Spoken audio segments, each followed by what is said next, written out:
Good afternoon, and thank you for that introduction.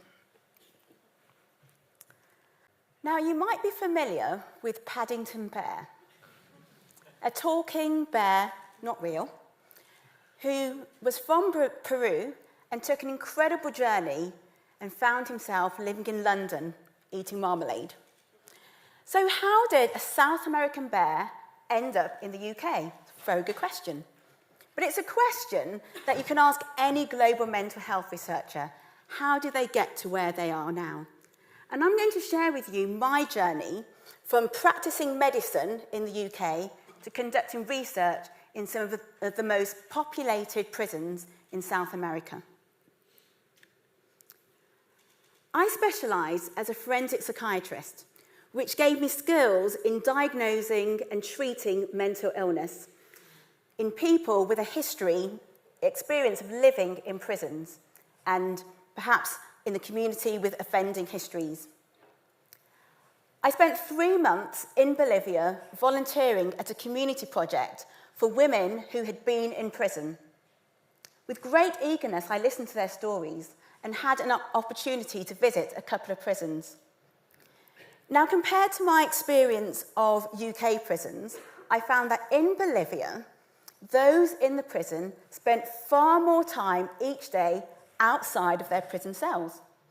I noticed that many more of them were engaged in meaningful activities such as enterprise, and they also seemed to have a lot more family contact compared to people in prison in the UK. On the other hand, I noticed that the prisons in Bolivia were extremely crowded. I didn't see any psychiatrists, and I noticed and heard that it was very difficult to access prison mental health care. Now, these striking observations left me with many deep feelings. Curiosity, I wanted to understand these observations. Compassion towards those living in prison in the UK, perhaps with not many visitors, and also those in the prison in Bolivia, where those with mental health illnesses perhaps would not be diagnosed and would be untreated. I felt very deeply. I wanted to do something, but I didn't know what to do. You see, there were so many potential research questions. Questions about the prison, about those living in the prison, their mental health, the lack of psychiatrists, the reasons for the overcrowding, and I even wondered, how on earth do you even do research in such a challenging and complex environment? I realised that compassion alone probably wouldn't be enough. And I decided that the most important response would involve compassion-driven collaboration. And it was therefore a great privilege, in fact an answer to prayer, to meet Professor Guillermo Rivera, who was a like-minded Bolivian psychiatrist who taught me so much about everything linked to the topic. And he joined me in taking my next step along this journey. Now, this ecosystems model is adapted, and it's a helpful way to explain prison mental health and to understand the next steps we took. At the core of the model, the inner layer, is the individual, the person living in prison. And it includes their mental health, their general well-being, their experiences, perspectives, risk factors. And surrounding them is the middle layer, which is the community that is around the people in prison. So that will include things such as the prison regime, living conditions, prison officers, people visiting, volunteers, and health professionals. And the middle layer can influence the inner layer.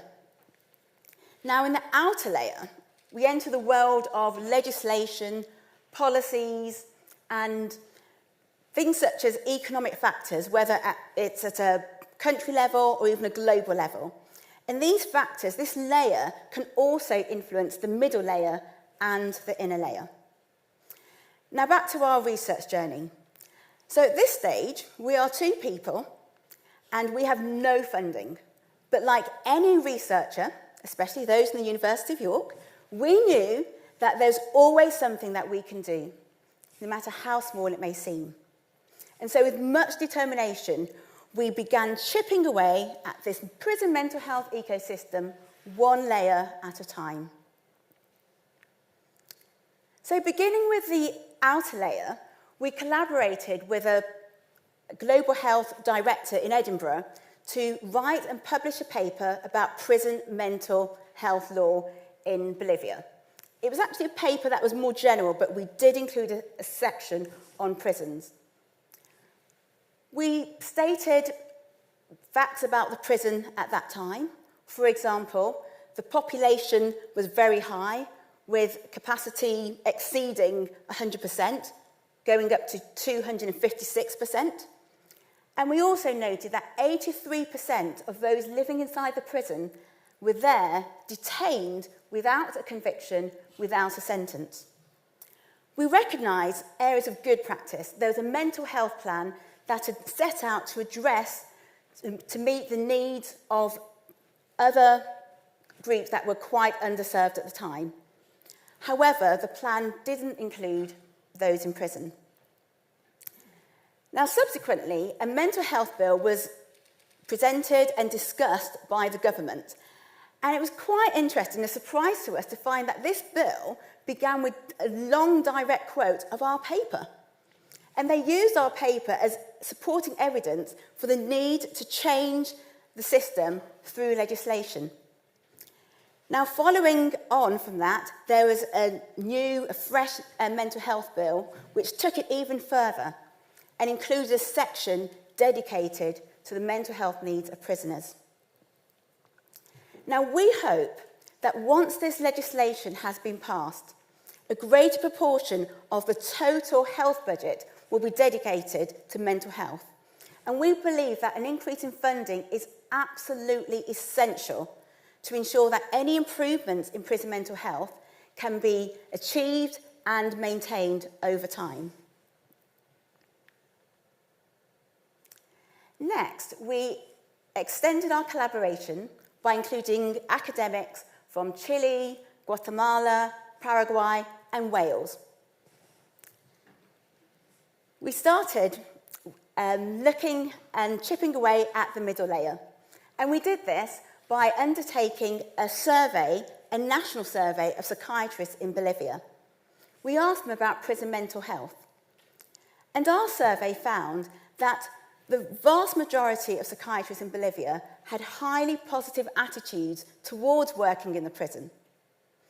However, there were concerns expressed about the safety of working in that environment.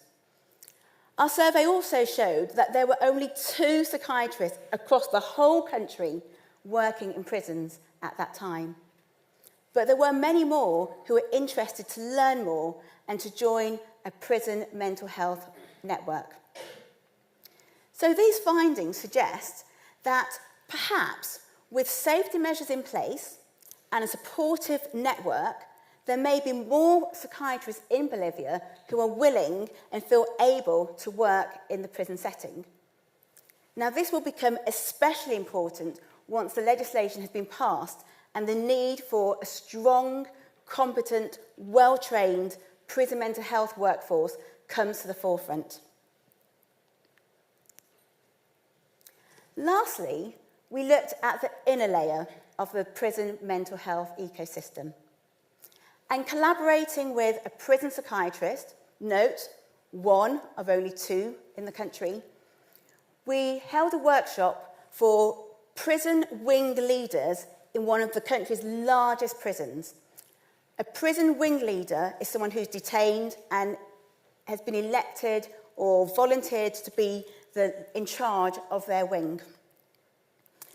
This workshop began with us discussing and explaining key mental illnesses that were commonly found in the prison setting. The participants, the wing leaders, they shared with us their experiences, their knowledge of the challenges of mental health in prisons.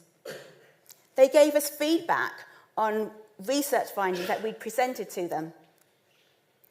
And they also told us exactly which topics they felt we should focus on in our future research. Now, at the end, given the scarcity of mental health resources in prisons, we didn't feel we could leave without offering them some skills in managing distress in themselves or others in the prison. And before they left, they asked us, when will you be holding the next prison mental health workshop? So that was very positive feedback to receive.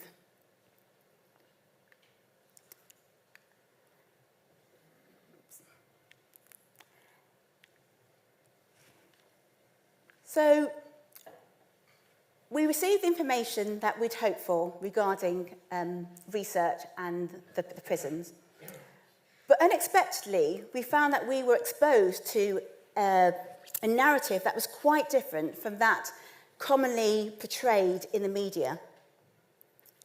Sometimes in the media, when there are documentaries or articles about people living in some of the world's toughest prisons, the message that is given is that those people living in the prison are tough and concerned only with their own survival and their own needs.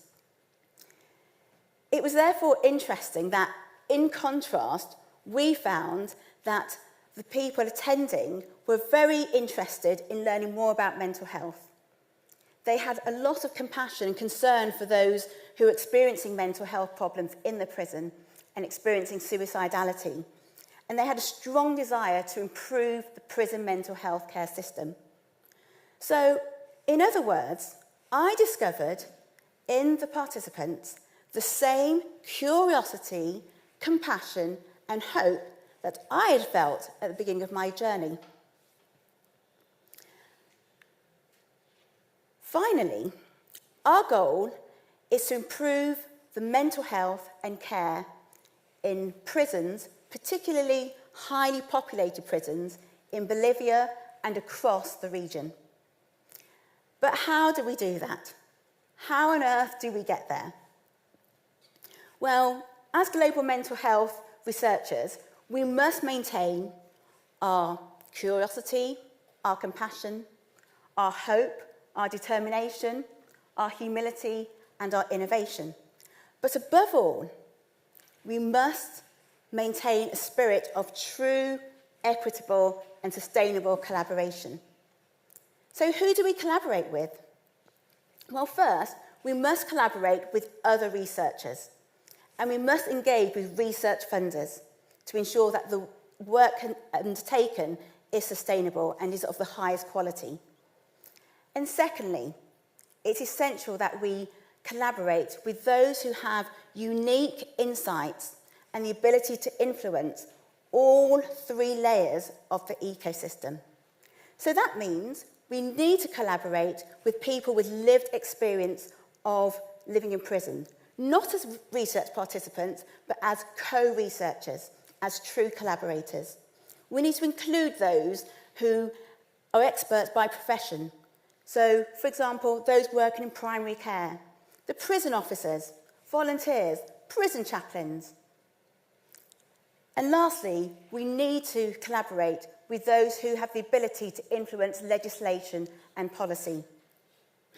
And it is only with these rich collaborations that we have any chance throughout the whole research journey of continuing to chip away at the plan to improve mental health in prisons in Bolivia and the surrounding area. Thank you.